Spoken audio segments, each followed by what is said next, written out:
LPG gas supply ఆగిపోతే? గురువు చూపిన అద్భుత పరిష్కారం. ఉదయం వేళ ఆశ్రమం పక్షుల కిలకిలా రావాలు, సూర్యకిరణాలు చెట్ల మధ్య నుంచి పడుతున్నాయి.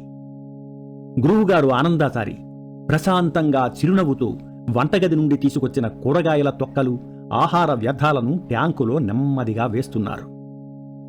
ఓం సూర్యాయ నమః, ఓం భూమాతాయ నమః, ఓం ప్రకృతిదేవ్యై నమః. చేతులతో వ్యర్థాలను సర్దుతూ నెమ్మదిగా ట్యాంకు మూత మూయబోతున్నారు. ఇంతలో, గురుగారు, మీరు ఏం చేస్తున్నారు? ఇదంతా వంటింటి చెత్త కదా, ట్యాంకులో ఎందుకు వేస్తున్నారు అంటూ వచ్చాడు అన్వేషి. చెబుతాను సరే, ముందు ఈ సంగతి చెప్పు. వంట కోసం మనం ఇంధనం ఏం వాడుతున్నాం? అడిగారు ఆనందాచారి. గ్యాస్ గురువుగారు, చెప్పాడు అన్వేషి. ప్రస్తుతం ఉన్న సిలిండర్లు ఇంకా ఎన్నాళ్ళు వస్తాయి? అడిగారు గురువుగారు. 10 రోజులు గురువుగారు అన్నాడు అన్వేషి. ఒకవేళ ఆ తర్వాత మనకు సిలిండర్లు రాకపోతే? ఎందుకు రావు గురువుగారు, మనకు ప్రతి నెలా వస్తున్నాయి కదా అన్నాడు ఆశ్చర్యంగా అన్వేషి. నాయనా, ప్రస్తుతం ప్రపంచం తీవ్ర సంక్షోభం ఎదుర్కొంటోంది. మనకు గ్యాసు, పెట్రోలు అరబ్బు దేశాల నుండి వస్తున్నాయి. ప్రస్తుతం ఆ దేశాలలో భయంకరమైన యుద్ధం జరుగుతోంది. ఇరాను, ఇజ్రాయెల్ దేశాల మధ్య జరిగే యుద్ధం అమెరికా చొరబాటుతో తీవ్ర రూపం దాల్చింది. దీనివలన గ్యాసు, పెట్రోలు వంటి ఇంధన సరఫరా కొన్నాళ్లపాటు పూర్తిగా ఆగిపోయే ప్రమాదం ఉంది. వాటి ధర కూడా చాలా పెరిగిపోయింది. యుద్ధంలో ఆ దేశాలు చాలా దూకుడుగా ఉన్నాయి. ఎవ్వరూ రాజీ పడటం లేదు. వారు విధ్వంసకర బాంబులు ప్రయోగించుకుంటే తీవ్ర వినాశం జరుగుతుంది. అది ప్రపంచ దేశాలన్నింటినీ తీవ్ర సంక్షోభంలోకి నెడుతుంది. ఎంతో మంది నిరాశ్రయులు అవుతారు. ఎంతో మంది ఆహారం దొరకక ఇబ్బంది పడతారు. ప్రజలలో స్వార్థం పెరిగిపోతుంది. దొంగతనాలు, దోపిడీలు పెరుగుతాయి. ఆకలి మనుషులతో ఎంత పనైనా చేయిస్తుంది. ఒకప్పుడు కేవలం బంగారం, వజ్రాల కోసం, మత వ్యాప్తి కోసం మాత్రమే యుద్ధాలు జరిగేవట. ఇప్పుడు పెట్రోలు, యురేనియం వంటి ఇంధనాల కోసం, ఖనిజాల కోసం కూడా జరుగుతున్నాయి. మరి ఇది ఇలాగే కొనసాగితే ప్రజల పరిస్థితి ఏమిటి గురువుగారు? పోనీ కట్టెల పొయ్యి వాడితే సరిపోతుంది కదా గురువుగారు? మన పూర్వీకులు అదే చేసేవారు కదా. నాయనా, ఒకప్పుడు అడవులు ఎక్కువగా ఉండేవి, నగరాలు తక్కువగా ఉండేవి. ఇప్పుడు అడవులు తరిగిపోయాయి, గ్రామాలు కూడా నగరాలుగా మారిపోతున్నాయి. ఈ రోజులలో కట్టెలు శ్మశాన వాటికలకే దొరకడం లేదు. మన హోమాలకు సమిధలు కూడా ఖరీదు అవుతున్న కాలం ఇది అన్నారు ఆనందాచారి. అవును గురుగారు, కోట్లాది మంది అవసరాలకు కట్టెలు దొరకడం సాధ్యం కాదు కదా. పైగా కట్టెలు పొయ్యి ఆరుబయట పెట్టుకోవాలి.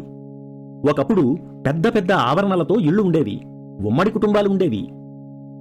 అవును నాయనా, ఇప్పుడు ఎవరికి వారే యమునా తీరే.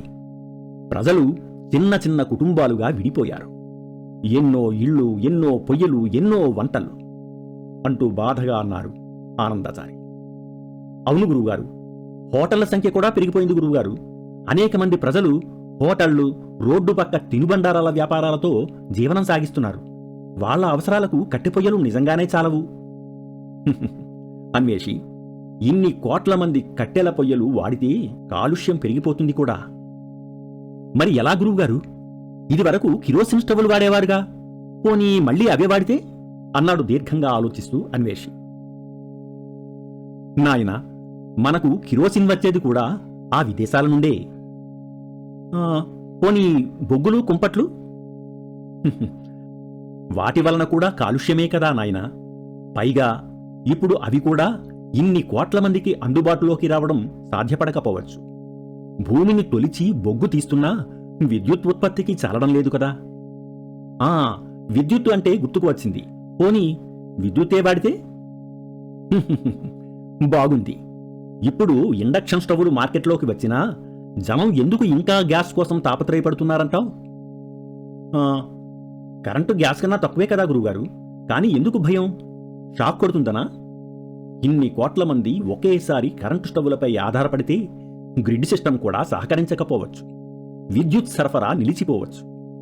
గురువుగారు, విద్యుత్ స్టవ్లు అందరూ వాడితే ఆ కరెంటు కోసం బొగ్గును ఎక్కువగా మండిస్తారు కదా, దానివల్ల గ్లోబల్ వార్మింగ్ పెరిగి ప్రకృతికి నష్టం జరగదా? చాలా చక్కని ప్రశ్న అడిగావు నాయనా. ఇక్కడే ఒక సూక్ష్మం ఉంది. మనం గ్యాస్ వాడితే మన ఇంట్లో పొగ రాకపోవచ్చు, అలాగే కరెంటు స్టవ్ వాడితే మంట బయటకు కనిపించకపోవచ్చు. కానీ ఆ విద్యుత్తు ఎక్కడి నుండి వస్తుంది అన్నదే అసలైన ప్రశ్న. ప్రస్తుతం మన దేశంలో తయారయ్యే విద్యుత్తులో మెజారిటీ భాగం బొగ్గును మండించడం ద్వారానే వస్తోంది. అంటే కోట్లాది మంది ఒకేసారి కరెంటు స్టవ్లు వాడటం మొదలు పెడితే ఆ విద్యుత్తు కోసం అక్కడ థర్మల్ ప్లాంట్లలో టన్నుల కొద్దీ బొగ్గును మండించాల్సి వస్తుంది. దానివల్ల వచ్చే వేడి, పొగ ఆకాశంలోకి చేరి భూమిని ఒక సెగగదిలాగా మార్చేస్తాయి. దాన్నే మనం గ్లోబల్ వార్మింగ్ అంటున్నాం. నెమ్మదిగా నడుచుకుంటూ అన్నారు ఆనందాచారి. నిజమే గురువుగారు, వాళ్ళ యుద్ధం ప్రపంచానికే సమస్యగా మారింది కదా. అవును నాయనా. మరి ప్రత్యామ్నాయ మార్గం? ఓం నమో సూర్యదేవాయ నమః అంటే సౌర విద్యుత్తా గురువుగారు? అవును నాయనా. నేను కేవలం విద్యుత్తు వాడమని అందుకే చెప్పడం లేదు. ఆ విద్యుత్తు అనేది సౌరశక్తి ద్వారా రావాలి అంటున్నాను. సౌరశక్తి నుండి విద్యుత్తును తయారు చేస్తే అక్కడ బొగ్గు మండించాల్సిన పని ఉండదు, ప్రకృతికి హాని జరగదు. సూర్యుడు ఇచ్చేది వెలుగు మాత్రమే కాదు, మన వంటగదిని నడిపే స్వచ్ఛమైన ఇంధనం కూడా. అప్పుడే మన అభివృద్ధి ప్రకృతికి విరోధి కాకుండా తోడవుతుంది. ప్రభుత్వం సౌరశక్తిని ఉత్పత్తి చేసే ప్రత్యేక విద్యుత్ కేంద్రాలను ప్రతి నగరాల్లోనూ మండలాల్లోనూ ఏర్పాటు చేయాలి. ఇండ్లపై ఎవరికి వారు సౌరశక్తిని పొందేందుకు సిద్ధపడాలి. ప్రభుత్వాలు వారికి సులభ వాయిదాల మీద రుణాలు, రాయితీలు కల్పించాలి. ఇందుకోసం సౌర విద్యుత్ సాధనాలను అందించే వ్యాపార సంస్థలు మితిమీరిన లాభాపేక్ష లేకుండా ప్రభుత్వంతో కలిసి ప్రజల కోసం పనిచేయాలి. ఎప్పుడైతే దేశమంతా యుద్ధ ప్రాతిపదికన సౌర విద్యుత్ వ్యవస్థతో కళకళలాడుతోందో అప్పుడు ఏ విదేశాలపైనా గ్యాస్ కోసం, పెట్రోల్ కోసం ఆధారపడే అగత్యం ఉండదు కదా. విమాన అవసరాలు, భారీ ట్రక్కుల కోసం, వాహనాల కోసం మాత్రం దిగుమతి చేసుకుంటే సరిపోతుంది. నిజమే గురువుగారు. పాండవులకు వరప్రసాదమైన అక్షయపాత్ర ఉన్నట్లు మన భారతీయులందరికీ సౌరశక్తి వరప్రసాదంతో అవసరాలు తీరిపోతాయి. గురువుగారు, సౌరశక్తి చాలా గొప్ప పరిష్కారం. కానీ అందరూ వెంటనే దాన్ని అమలు చేయలేకపోతే ఇంకేమైనా మార్గం ఉందా? నాయనా, మనుషుల్లో సమస్యల కన్నా పరిష్కారాలు ఎక్కువగా ఉంటాయి. ఇదిగో, ఒక యువకుడు, ఒక ఇంజనీరు దేశంలోనే ఒక కొత్త మార్గాన్ని చూపించాడు. ఎవరండి గురుగారు? ఒక ఐఐటి చదివిన యువకుడు, ప్రియదర్శన్ సహస్రబుద్ధే అనే వ్యక్తి. అతను వాయు అనే ఒక ప్రత్యేకమైన యంత్రాన్ని తయారు చేశాడు. వాయు అంటే గాలి గురువుగారు? అవును నాయనా. కానీ ఇది సాధారణ గాలి కాదు.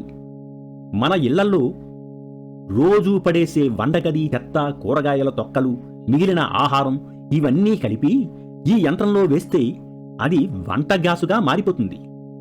ఏమంటున్నారు గురువుగారు? చెత్తతో గ్యాసా? అవును నాయనా. కేవలం 11 కిలోల కిచెన్ వ్యర్థాలతో ఒక కుటుంబానికి సరిపడా గ్యాస్ తయారవుతుంది. అతను మాత్రమే కాదు, ఇప్పటికే 350 ఏళ్లకు పైగా ఈ విధానం ఉపయోగపడుతోంది. ఆ యువకుడు గత 7 సంవత్సరాలుగా ఎల్పీజీ సిలిండర్ కొనలేదట అంటూ ఆశ్చర్యంగా చెప్పాడు ఆనందాచారి. అద్భుతం గురువుగారు. అంటే మన చెత్త మనకు ఇంధనం అవుతోందా అంటూ ఆనందంతో అన్నాడు అన్వేషి. అదే నాయనా, ప్రకృతి మనకు ఇచ్చిన ప్రతీదీ ఉపయోగపడేలా ఉంటుంది. మనమే దాన్ని అర్థం చేసుకోవాలి అన్నాడు తాత్వికంగా ఆనందాచారి. మనిషి ప్రకృతిని నాశనం చేస్తే ప్రకృతి మనిషిని పరీక్షిస్తుంది. కాని మనిషి ప్రకృతితో కలిసి నడిస్తే ప్రకృతి అతనికి అపారమైన సంపదను ఇస్తుంది అన్నాడు ఆనందాచారి ప్రకృతి ధర్మాన్ని బోధిస్తూ. అంటే గురువుగారు, సౌరశక్తి, బయోగ్యాస్ వంటి ప్రకృతి మార్గాలే భవిష్యత్తా అంటూ ఆశ్చర్యంగా అడిగాడు అన్వేష్. అవును నాయనా.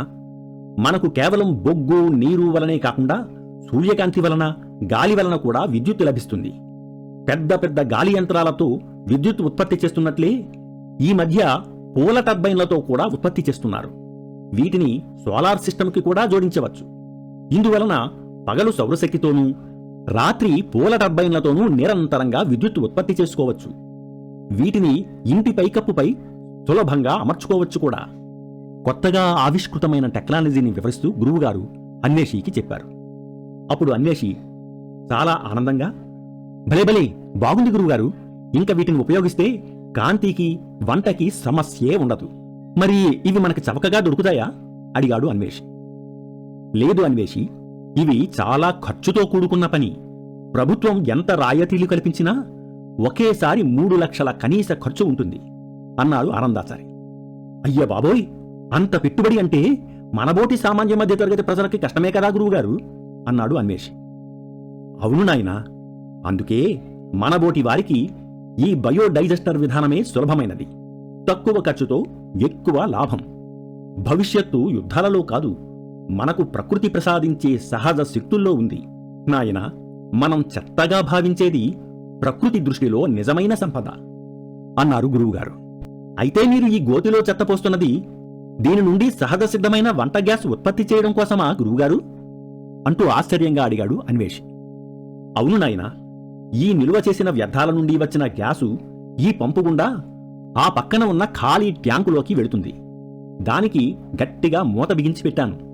దాని నుండి మనకు అవసరమైనంత గ్యాసు సిలిండర్లలోనికి నింపుకునే యంత్రాన్ని కూడా సిద్ధం చేశాను. అద్భుతం గురువుగారు, ఇకపై మనం సిలిండర్ల కోసం ఎదురు చూడవలసిన అవసరమే లేదు అంటూ ఆనందంగా అన్నాడు అన్వేషి. అంతేకాదు నాయనా, మనం మరికొంతమందికి తక్కువ ధరకే గ్యాసు అందించగలం కూడా. అందువలన మన ఆశ్రమ అవసరాలకు ధనం కూడా సమకూరుతుంది అంటూ ఆనందంగా చెప్పాడు ఆనందాచారి. మీ ఆలోచన అమోఘం గురువుగారు, ఇకపై ప్రకృతినే అనుసరిద్దాం. ఓం నమో సూర్యదేవాయ నమః, ఓం నమో భూమాతాయ నమః, ఓం నమో ప్రకృతి దేవ్యై నమః. ఈ ఆచారి అన్వేషీల సంభాషణ మీకు నచ్చితే లైక్ చేయండి, షేర్ చేయండి. ఇంతవరకు ఈ ఛానల్ని సబ్స్క్రైబ్ చేసుకోనట్లయితే దయచేసి సబ్స్క్రైబ్ చేసుకోండి.